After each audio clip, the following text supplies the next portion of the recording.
Lore Together is proud to be part of the Boss Rush Games Network. Feel free to find out more at bossrushgames.com/network.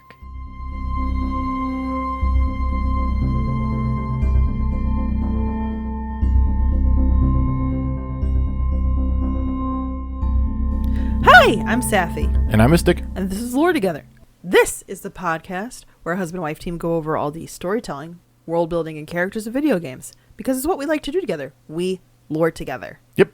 And this is episode 114. Hey, welcome to this episode.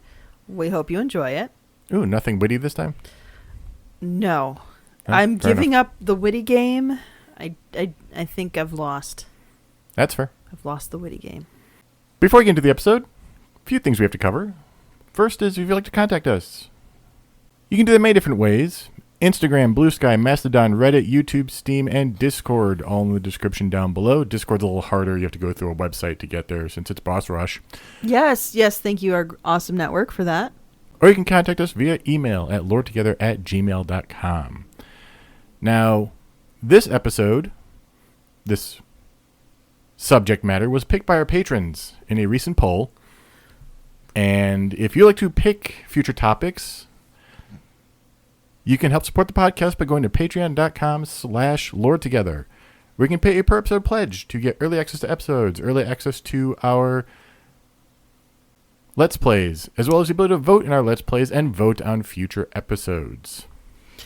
And occasionally a mini-sode here or there as well. Occasionally a Let's Play here and there. We have to get back to uploading those. So. And also occasionally a book reading, which I did not forget about it. I'm just in the midst of a lot of writing projects. I recently pulled out Unreal again, so I'll be starting that up again soon. So, all right.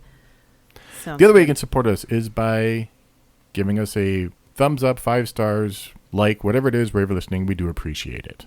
Yes, thanks so much for everybody who did that. I did it out of order. I know you're a little flummoxed by that.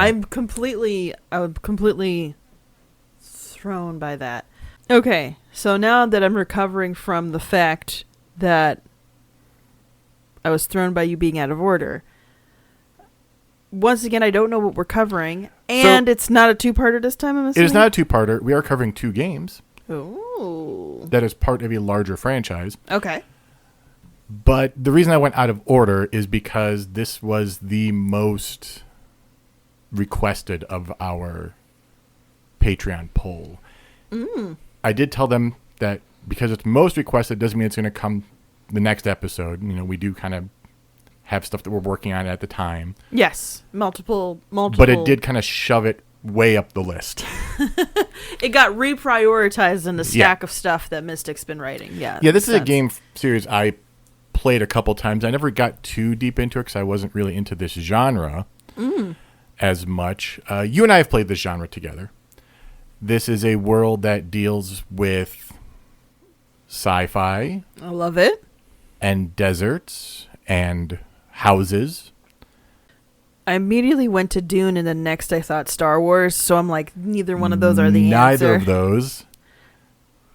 And is a RTS series. I give you a lot more hints than I usually do.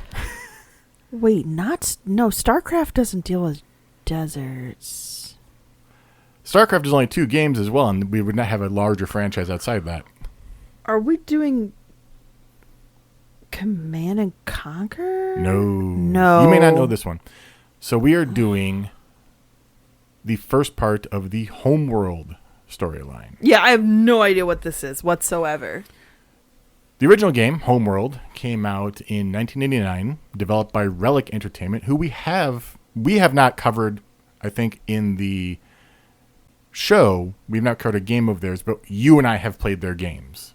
Oh, really? Yeah. What other games they do a lot of done? RTS games that we've played. We had to have played at least one of them. Sins of the Solar Empire? No. Okay. That is someone else entirely. There's a few we've played, yeah. Published by Sierra Entertainment. Mm-hmm. We have covered them. Yes. And the game was re-released under the title Homeworld Remastered in 2015 by Gearbox Software. Okay. All right. We're kind of going to be doing two different games here because the original game came out in 99. There's a prequel that came out after, I believe it's after Homeworld Remastered came out. A prequel came out called Homeworld Deserts of Carrick.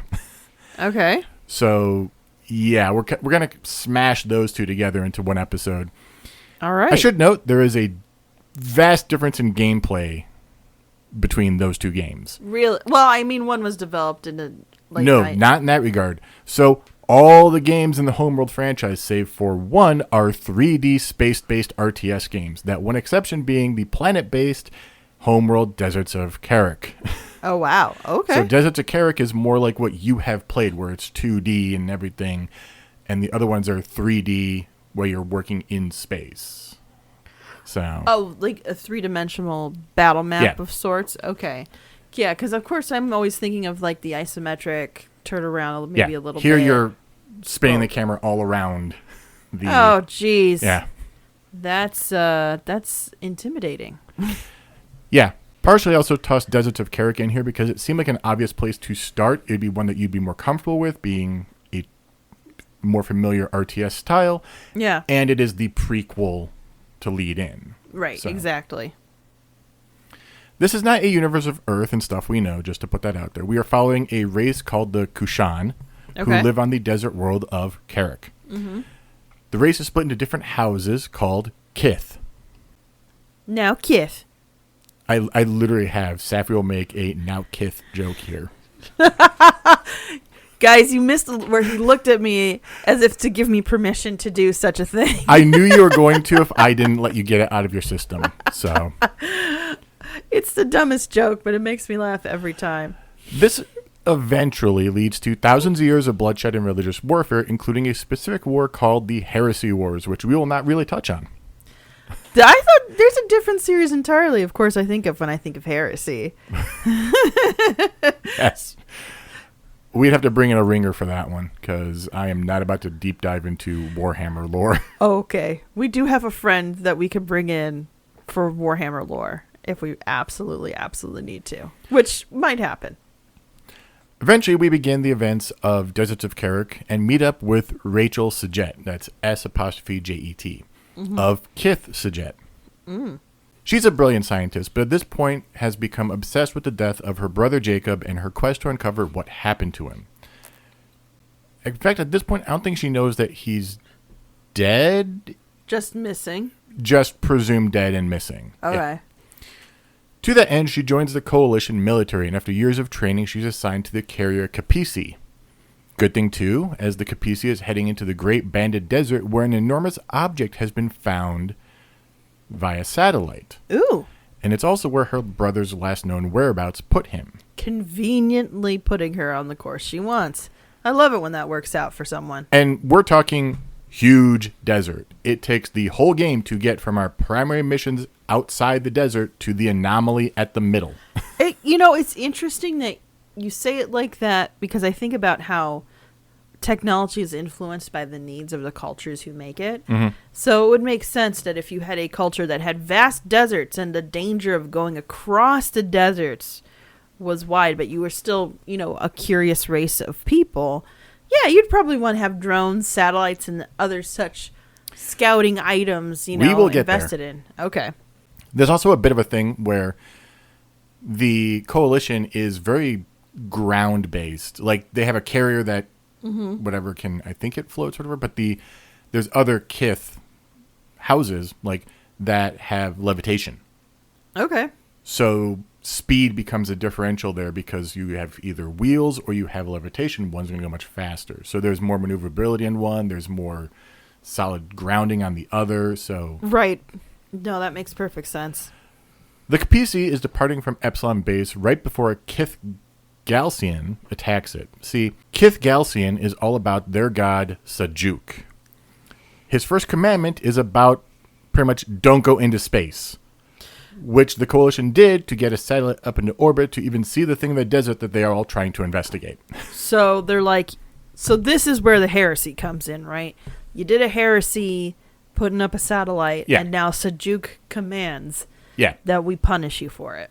I believe it's Kahad Sajuk is the supreme leader. So you're basically... So the name of the family who's running this is also the name of the god? Yeah. So the family is Galcian. Oh, the family's Galcian. I believe. But the guy leading it is Kahad. Has basically Kahad Sajuk has basically taken God's name as part of his own, which is classic cult. Like that's true. That's true. You have to show that you are communing and you're close with the deity of your worship. Yeah. So problem is the desert is very much Kith Galcian territory. So to that end, they will be one of our main adversaries here. But we're in it for the science, guys. Come on, we just want to do the science. science. Oh, Kith Sajet is really in it for the science. We will get to them in the next game, too. Eventually, through a bunch of missions, the Capisi reaches Cape Wrath. Finding the remains of a carrier, basically an old carrier, Rachel personally leads an expedition to explore the Ifrit Nabal, which it turns out is Jacob's wrecked carrier. Wow. The successful mission results in recovering a good chunk of data and a strange device that, when added to their sensor array, boosts their sensors considerably. And they have no idea where this came from. It is not technology that is known to them. So essentially technology probably from another world. So they have even no idea how it would have gotten down here in the first place. Yeah. Using the data from the Ifrit Nabal, Rachel and the Capisi track down a crashed vessel called the Kalash. Analyzing it reveals it as an ancient starship, lost here for 1,000 years or more. Satellite data has hundreds of sites across the desert that might be vessels just like this one. And Kith Galcian has likely been harvesting the wrecks for years, gaining their advantage with the unique technology. Oh, interesting. Venturing onward through various encounters, we're obviously... We've done RTSs before. You can't do every single mission. We will be here for days. Right, exactly. Rachel and the Capisi find more ships, and the Kith names and the symbols are unknown to them. Like it's like there's familiarity here, but we don't know this one. So it has all the markings of that they're in the same Kith structure as they're used to, but they just don't know the names of them whatsoever. Yeah, they have no history for these people, save for the fact that it seems like it is their history. Interesting. And then it also seems to be nothing that they know is on planet side, too. Right. Okay, well, now we're getting a hint as to why Sajuk was like, you don't go up into space. Later on, during this campaign across the desert, she infiltrates a Galcian base where she recovers key intel from her brother, data which leads the Capisi towards Tauren Crater. Her brother had been kept as a Galcian prisoner for 4 years before escaping and making his way to Tauren Crater. Oh. While the Capisi and a Kith Siddim carrier Sakala make a resupply stop, she leads a reduced advanced force to the crater. Basically, the Capisi and the Sakala are going to wait for a supply drop. They're going to go ahead. Right, okay. There, in the crater, she finds 2 things. The first is a wreckage of another ship. The second is that her brother is dead, succumbing to the elements of the desert after his escape. And apparently, if I remember the cutscene correctly from when I played this, he does it on foot. He walks the desert on foot. And I could be mistaken. I could be misremembering, but I vaguely remember a shot of him walking on foot. Anyway. Oh, wow. But, I mean, he was desperate to escape. There comes a point where you're just like, would I rather die, in the desert by the elements with maybe a chance of rescue, or would I rather for sure die here? However, before he died, he activated an orbital weapon. One dropped off thousands of years ago by the very ship whose wreckage he dies next to.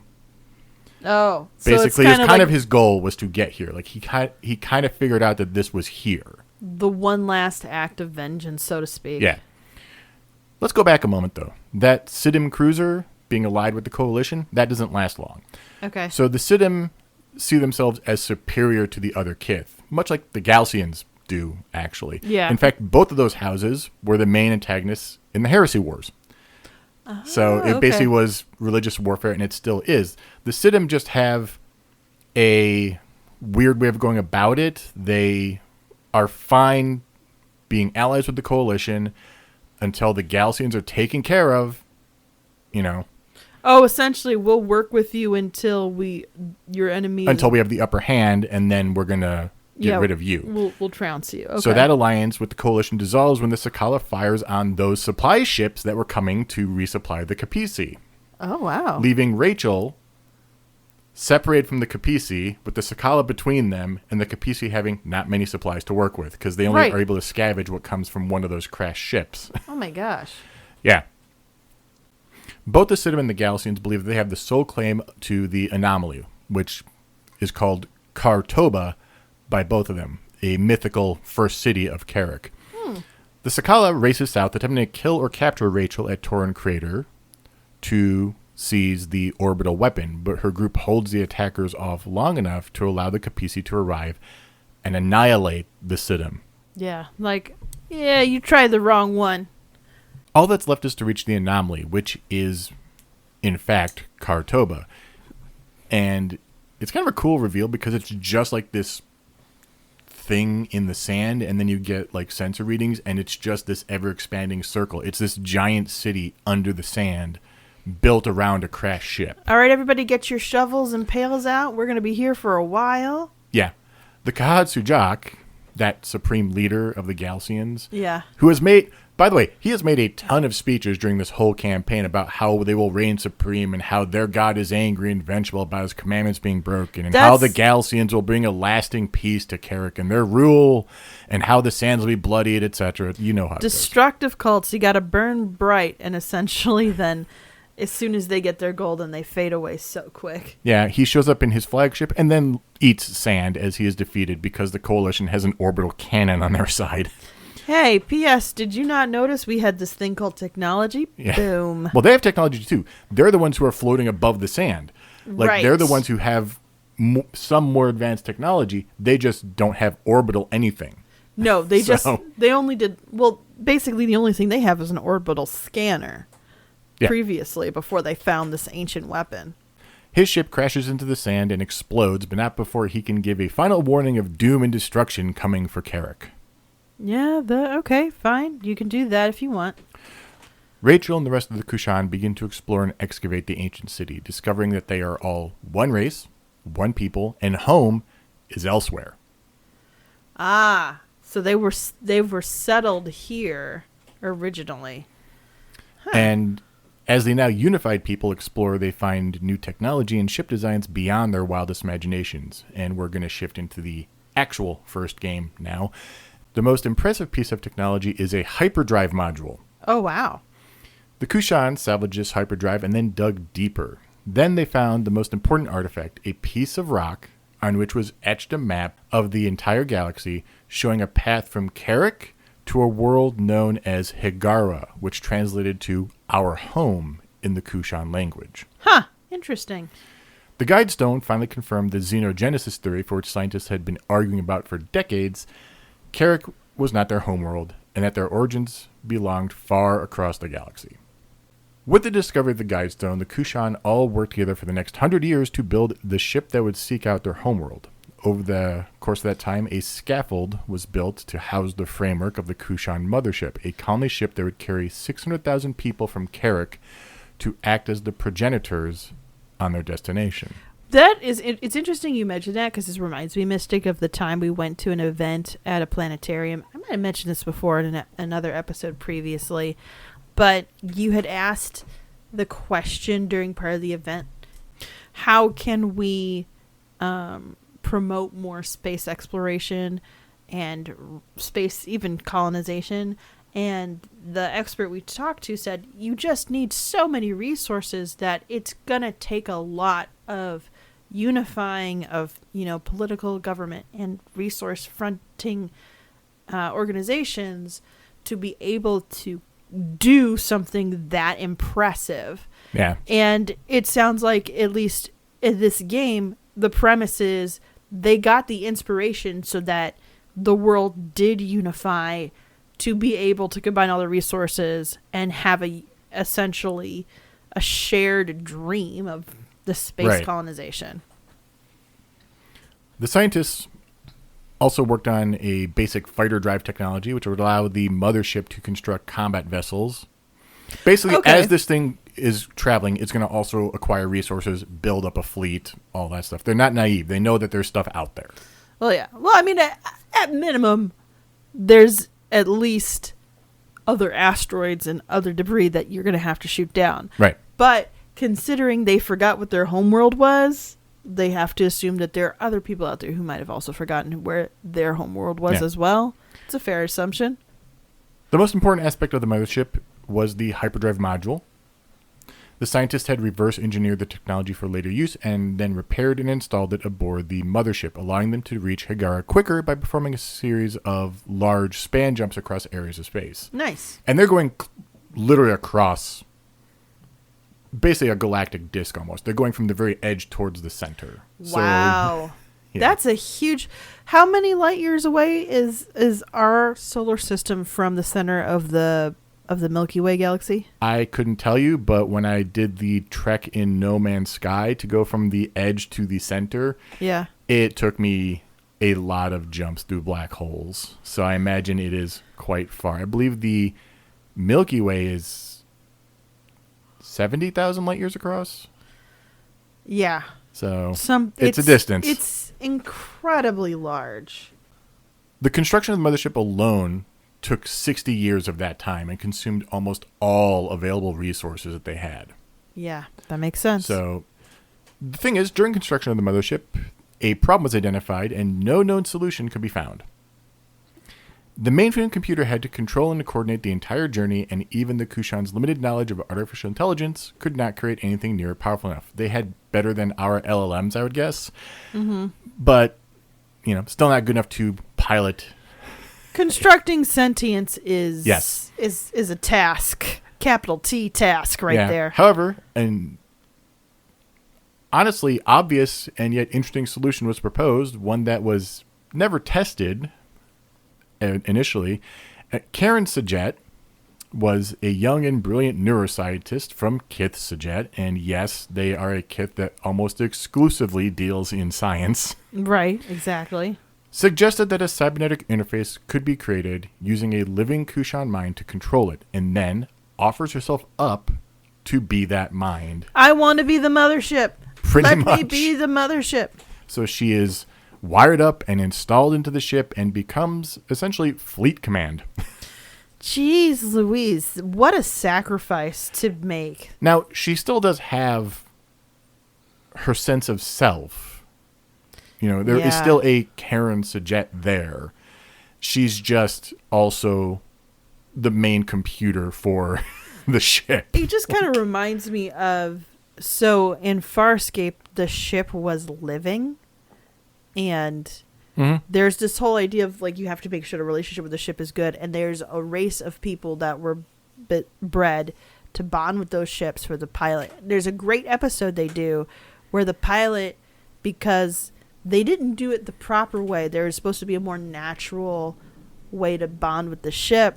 The pilot, kind of in this fit of existential guilt, rips out all the tethering and then does it the right way, but then everything on the ship's going haywire because they have to essentially rebuild their relationship. Right. So I did the idea of a ship with a personality and opinion, and that I just find that it was very interesting. I mean, Hitchhiker's Guide to the Galaxy has that. The ship has a genuine people personality. It is basically a grafted artificial personality that makes it very cheery to a insane making level. This is not the same as a living ship. No, it's not, but it's still funny. No, Hitchhiker's Guide to the Galaxy is funny. Farscape could be funny, but not quite like that. No.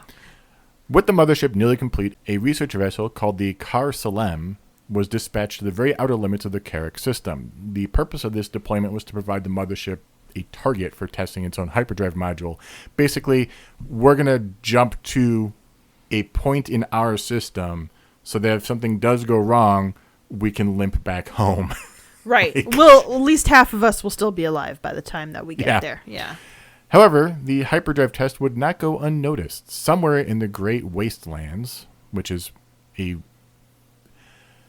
area between, I believe, the arms of the galaxy. I could be mistaken there, but it is also weirdly resource rich at the same time. It's a very weird juxtaposition in my brain. The Taidan Empire detected the use of the hyperdrive and, seeing the Kushan as a threat, for reasons we'll get to, launched a first assault on Carrick. No! Upon entering the Carrick system, the Taidan immediately attacked all orbital installations above Carrick, expecting little resistance from the space-based Kushan defenses. They would be mistaken. Carrick's missile defense system reacted almost immediately, taking down several capital ships in a massive volley. However, it wasn't enough. All orbital facilities were destroyed, and the surface of the planet bombarded with low-orbit atmosphere deprivation weapons, killing everyone instantly. What? So, yeah, it's weird if you go back into the lore of this stuff. Those weapons are essentially banned because they are needlessly cruel, but the Taidan is using them here. What? After they've been banned, it's like they see this as such a threat they're willing to use. Well, probably because they said, if we exterminate these people, then nobody's going to cry foul. So this happens while the mothership is still traveling. Like, still in the jump. Oh, wow. So, it exits hyperspace near the location of the Kar Salem.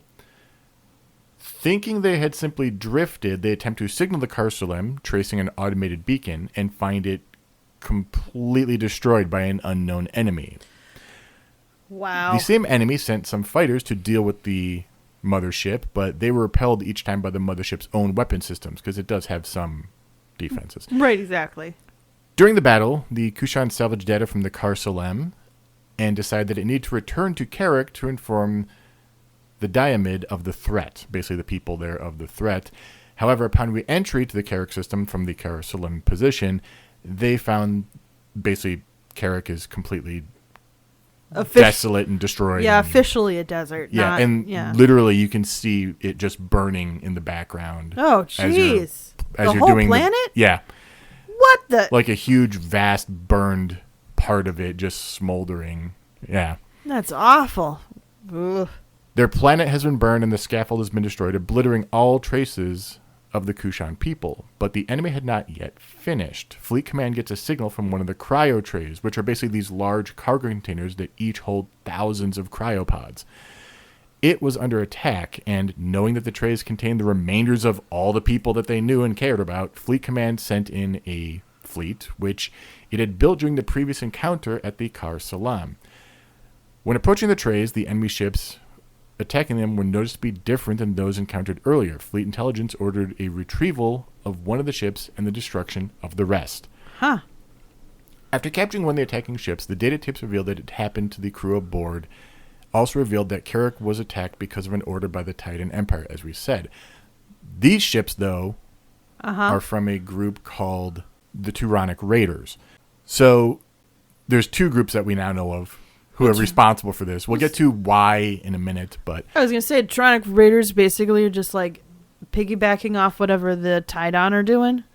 So the cryo trays are salvaged, stored aboard the mothership, and the Kushan leave for empty space where they can prepare to counterattack against the Empire. Right. So now out for revenge, the Kushan fleet arrive in the Great Wastelands.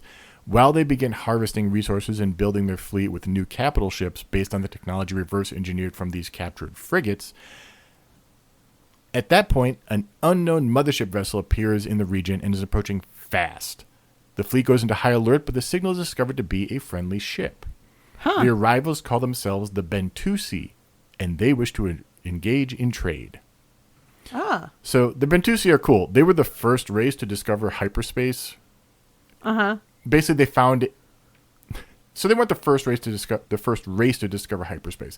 They were the first race to rediscover hyperspace by getting a core from a progenitor ship. Okay. And they're the first race of the Common Era to have that capability. But they decided to become traders and eventually general peacekeepers rather than warmongers, despite having an insane technological advantage at that point. At that point, it's kind of like, I know I'm going to win, so why would I play? I think that's the energy you're telling me right now. Also, as far as I can tell, the whole race is spacefaring. I could not find any record of a home planet for them. I just like the idea that there's a whole race of people being like, this planet-side stuff was fun, but we're ready to expand and explore. Woo! Yeah. The Kushan, recognizing that the Bentusi could be a useful ally, purchase a bunch of ion cannons. Basically, let's make a trade. Good trade. As the trade finishes, the Bentusi warn them of the arrival of the Turanic raiders in the area. The Turanic raiders, as I said, were the one of the mercenary companies that bombed Carrick. When they arrive, they have a much larger fleet, and this is kind of just this ever-present threat that the Kushan surviving is kind of this unfinished business that everyone has to kind of take care of. Oh no, somebody actually knows that we were jerks. We can't let that just hang out. So, despite their greater numbers, the raiders end up getting creamed. Got a big old mothership on their side. And the Kushan regroup and rebuild their fleet, ready to exact revenge against the Titan Empire fleet specifically. So, jumping from the site of the battle against the raiders, the Kushan arrive in a much more resource-rich location and begin gathering. However, the plentiful resources have a downside. Yeah. It confuses everyone's sensors. Oh no. So, since the Titan can hide easily, the Kushan send out probes, and they find a nice group of enemies. In fact, a much larger fleet, and seemingly the same fleet that attacked Carrick. Emboldened by vengeance, the Kushan engage and prevail, even capturing some destroyers to add to their own fleet. Oh, nice. Yeah. Very cool. So, we've done RTSs before. It really just becomes military. It's like sometimes it's just like kind of like the boring part of history school. Battle. See, I don't think you understand, though. That was not the boring part for me. I always thought that tracking battle, like strategy and reason and context, I thought all of that was really interesting. But most of that's not here because that's all up to the player. Right. I understand that's all up to the player. So in theory, it's funny because I don't play RTSs for fun on my own, but I do find watching other people play them, or when I play them with you guys, it's interesting to see like context and all of that. It's inspiring to me to keep playing them. I think the stories that the RTSs tell is always interesting, but the storyline is held back by gameplay sometimes. Mm-hmm. Just as the gameplay is held back by the story sometimes in a weird way. So yes, that's also very true. They can go either way. The enemy destroyed, the Kushan fleet pushed towards their goal. The problem here is that the fleet was not the totality of the Titan Empire, and word quickly spreads through the Empire that the Kushan are on the move.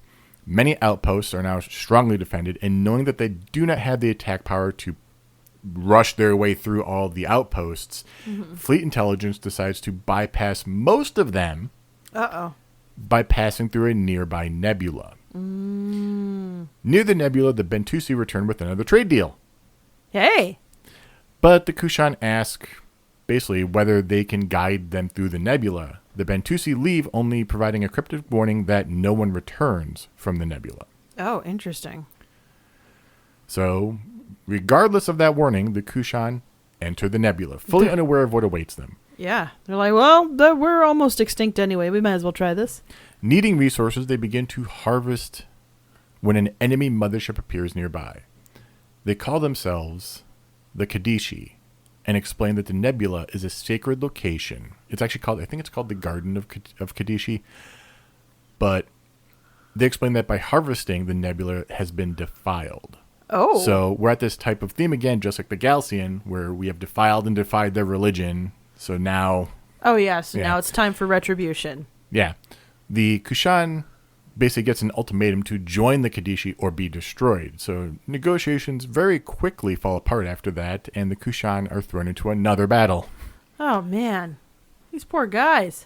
So this battle goes about how you'd expect. Eventually, the Kushan are going to prevail.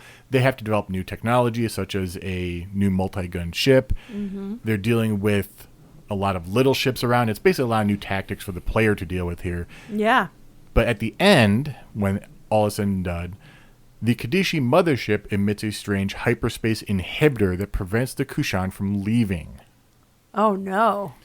So the Kushan are basically, they can't run, they have to fight, and basically this comes down to a wire almost, but the Kushan end up forcing the enemy to flee, and then they are free to use hyperspace once this inhibitor is turned off. This will not be the last time we see the inhibitor. That's why I'm mentioning it. Yeah. During the next hyperspace jump, Fleet Intelligence examines their enemy and notices something strange. The hyperspace signature used by the Kadishi mothership is identical to their own, raising many questions as to the Kadishi's origin. Remember, the Kushan have based their entire hyperspace signature off of the Kartoba. Yes. And its core. Yeah. So the fact that these people have the exact same signature, all right, we have some technological origin at some point. If not, it's possible we also have some societal origin that's in common. They decide that they need to leave the nebula, but the plans are thwarted again by the Kadishi, who lay a trap to stop them from leaving. Utilizing 3 motherships with the same inhibitor technology, the Kushan are forced out of hyperspace and into a large trap. Again, the Kadishi try to negotiate, but Karen uses their knowledge to suggest that the Kadishi are related to the Kushan. And the Kadishi are not having it. They fear the Taidan Empire more than they would want to know anything about a proposed homeworld. And if the Kushan draw the Taidan here, the nebula would be spoiled. With that, Right. the Kadishi swarm the mothership, bringing their strongest ships to bear. Oh, no. However, the Kushan are prepared to and manage to deal with them, even choosing to capture some of the enemy frigates for their own, building up their own fleet. Yeah. They also manage to wipe out 2 of the enemy motherships before the assault is over. While the remaining mothership moves out of battle, it is noticed they are moving to a point with a constant reading. Basically, in the nebula, it's hard to get readings, but they've been getting this constant reading that they don't know about. Oh, in the midst of the battle while they're trying to figure out... Like all throughout the nebula when they're traveling, they keep getting this ping, but they don't know what it is, and they're kind of dealing with other stuff. Yeah. But this ship is now moving towards that signal. So, heading that way, the mothership regroups and prepares for a final attack. But when they reach the enemy, the truth is discovered. The enemy is hidden near a similar Kartoba wreckage. The Kartoba was not just one ship. It is I don't know if it was named the Kartoba or if that is the class of ship, but we are calling this a Kartoba class ship.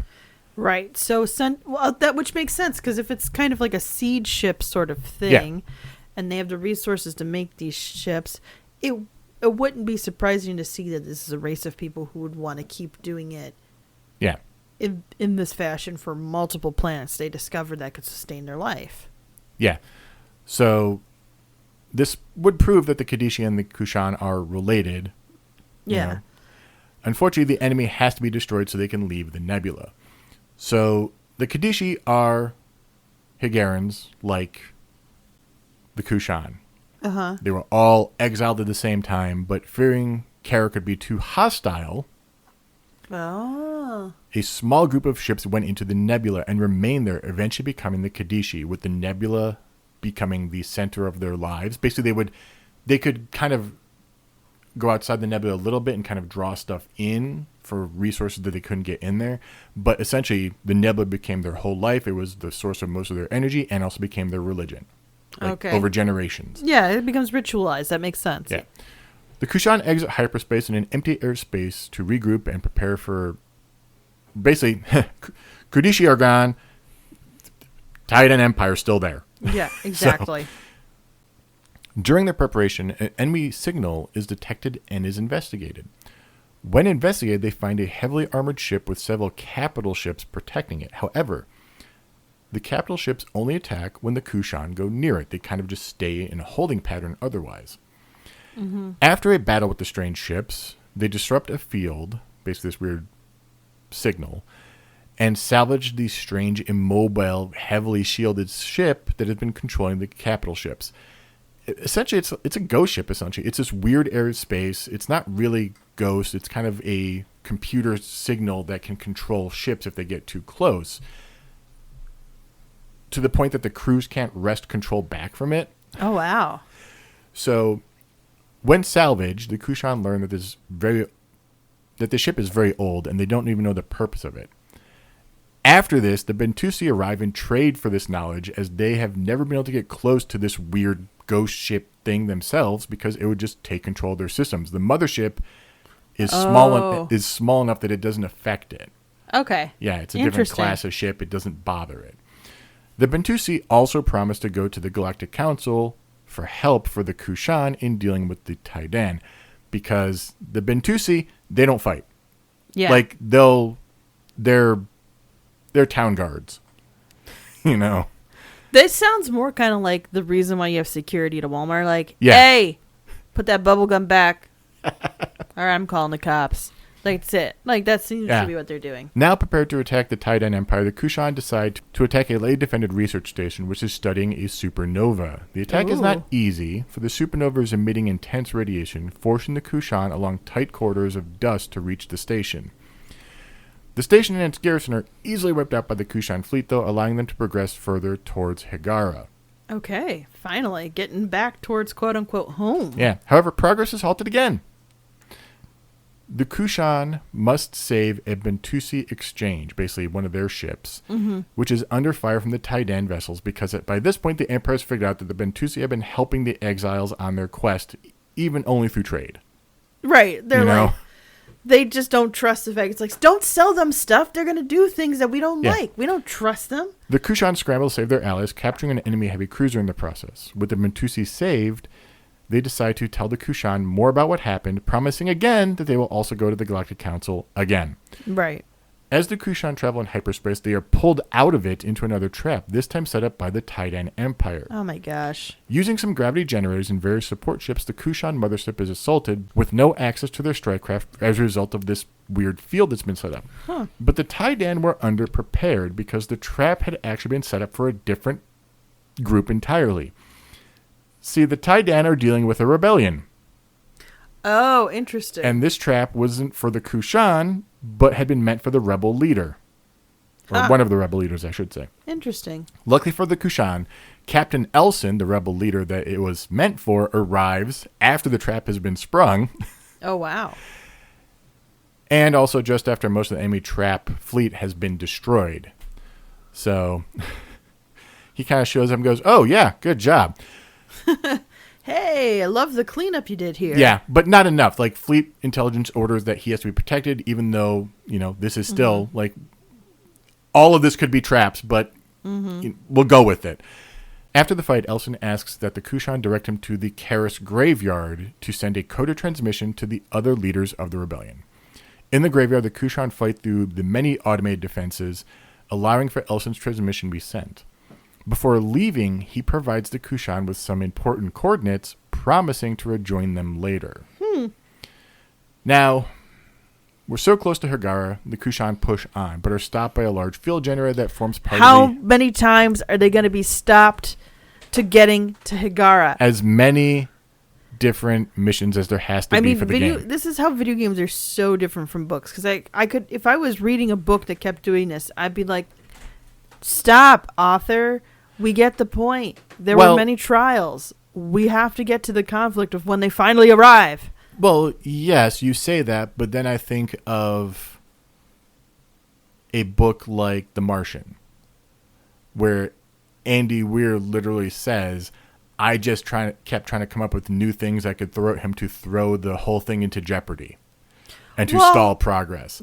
Like, part of it is also because within The Martian, there's already a built-in timetable of how soon they could save him within that world. So you can't just have him sitting around with his fingers in his ears waiting for something to rescue him while he's eating nothing but potatoes. But you know, it would be less interesting if it was that simple. Right. But this is different. There is no built-in timetable per se. So there is no built-in timetable in the way that we're thinking, but there is still, you're dealing with more hostility here than you are dealing with in The Martian to a degree. You're dealing with an active threat, not a passive threat. You are... I mean, I guess that's true. I'm just saying that there's like 4 different things now since they've left that have stopped their them. Planet that has stopped them, that are completely different. Even like, it's not even tied on. It's like chasing him and outsmarting him. It's not a tete-a-tete relationship completely. Right. You know, it's basically technological warfare of, we now know how to combat that. Oh, there's another way that they're doing this now. And it feels a little again, it's an RTS game. And we're broad stroking We're it too. broad stroking it, but it feels a bit contrived to have this many interruptions. Yeah, well, this one is a little different. So they are close to Higara when they are stopped. And they are so close that this is actually an inhibitor network surrounding Higara. Okay. So we're actually seeing the planet and like, oh, we can't go any further because this is like a secure network. This is not like we're stopping this ship. We're stopping everything. Yeah, it's blocking everything. Yeah. Okay. So they made it. They've made it. Okay. Only to find that Higara, their homeworld, is actually the Taidan capital. Interesting. All right. I'm not completely surprised by that, but I thought that there might be some relation. Yeah. Elson had actually given them the coordinates for the most vulnerable generator, although the Kushan realized that the generator is still heavily protected. Oh, wow. Through cunning and a tactical mind, helped by the improvement of the sensor grid through a bit of an upgrade, the generator is destroyed along with a good chunk of ships, allowing them to pass through this barrier. Mm-hmm. With the generator down, the Kushan have full access to reach their homeworld and proceed at full strength towards it. However, they realize that the generator's destruction isn't going to go unnoticed and prepare for a final battle, because they know that that's coming. Yes. And it's get the home planet, too, so they might have artillery just based on the planet. The Kushan were momentarily stopping their tracks on the very outskirts of the Hingara system, though. Through a last-ditch attempt, the Taidan pulled them from hyperspace and sent an asteroid on a collision course, aiming straight for the mothership. Basically, throw a rock at it. Rocks fall, you die. Yes, that's pretty much what they're trying to do. But the Kushan are able to destroy the asteroid in time, and now they are ready to fight the Taidan Emperor. However, the final battle will not be easy. During the jump to Higara, the Taidan Emperor disabled Karen Sajet.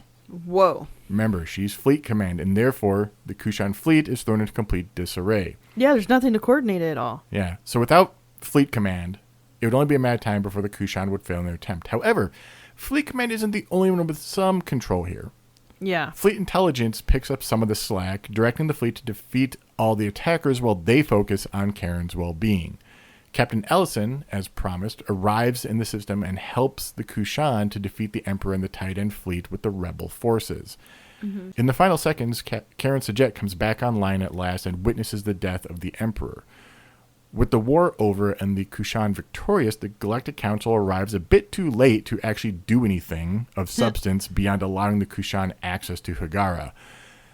Their exile in an end, the Kushan begin landfall and celebrate. Karen Sajet, the one who steered the whole fleet the whole way, insisted to be the last person to set foot on Higara. Oh, which wow. was just as well, as they had to extract her from the wires and set up in the mothership. Yeah, it's like, don't wait for me, guys. There's a lot to do. Yeah. Now, the story ends there for what we're covering this episode, but there is a gigantic expansion for this game we'll cover someday. This is back in the day that expansions could get so large that they just ended up becoming their own game. Oh, yeah, I could see that. I could see that for sure. And there's more full sequels as well, including one that just released this month, although apparently it's not super well received, but that's... We'll have to see for ourselves. It's not like we haven't covered games that we were kind of meh about anyway. Well, being meh about gameplay is different than being meh about story. Right, exactly. Does the story fit with the broader scope of the universe? Then I'm all for it. Exactly. Does it take a complete hard left turn or hard right turn and go completely off the rails? Then maybe I won't be as excited about it. Right. And if it does go off the rails, you hear from me, I'm like, what are you doing? But this is, other than having a lot of, filler in there. There's a lot of filler, just like when we did Command and Conquer. Yes. There was, though I will say there was less filler that angered me here. Because Command and Conquer... You got so angry over one slide in Command and Conquer. I'm just saying, when you're talking about economies of scale, man... So you can listen to that episode and you can hear my tirade. I barely remember it off the top of my head now, other than it was justified, Mystic. Don't be laughing at me. So, Deserts of Carrick or Homeworld 1? I guess we should leave that up to our patrons, but we have both of them. Yeah. So. I lean more towards Deserts of Carrick just because, again, as you said, It'll be it's more familiar for you. more familiar. It'd be easier for me to manage that. But if we could leave it up for the patrons to vote and let us know. Yep. They'll also have to vote soon Mm-hmm. on what our next Let's Play is going to be, because Mass Effect will be ending Probably before this episode goes live for everybody. So for those of you who are patrons, maybe you might get this right before we do it the Thursday after this. But if you're listening to this later, what you probably want to do is go to our YouTube, youtube.com/@loretogether. Go to our playlist. And you can watch all of our Mass Effect 1 with Lorena Shepherd and with, and see some of the choices that our patrons made, some of the choices our audience have made. A really good story overall. And yeah, we have been told by one of our patrons that the only reason that they signed up was so that we would do Mass Effect, like the whole series. So we will be back to it. We're going to go back to it. In fact, we might go back to it after this next one, but we always like to have at least a bit of a shorter game breather. Between our big ones. Our big ones. I mean, this one did not get as long as, say... Didn't get as long as Skies of Arcadia, which was 1.5 years of our lives. And I was very happy to do it, but when you think about that, how much time it was, I was like, man, that was just a fact of life for a very significant period of time. So yeah, you'll find us there. You know the socials at the top. I will mention at the end of the episode, for those of you kind enough to keep listening, I'm trying to promote my writing life. So you can find me on Instagram and Threads at SaffyLore, where I'm going to be talking about all my writing projects, including the one-shot I'm doing for Gen Con. So hopefully I could see some of you there. And otherwise, though, the Thursday after this airs, we'll be playing some Homeworld game. Probably whatever the patrons decide at this point. So hopefully we will see you then. And thank you so much for listening. Thank you for listening. Bye. Bye.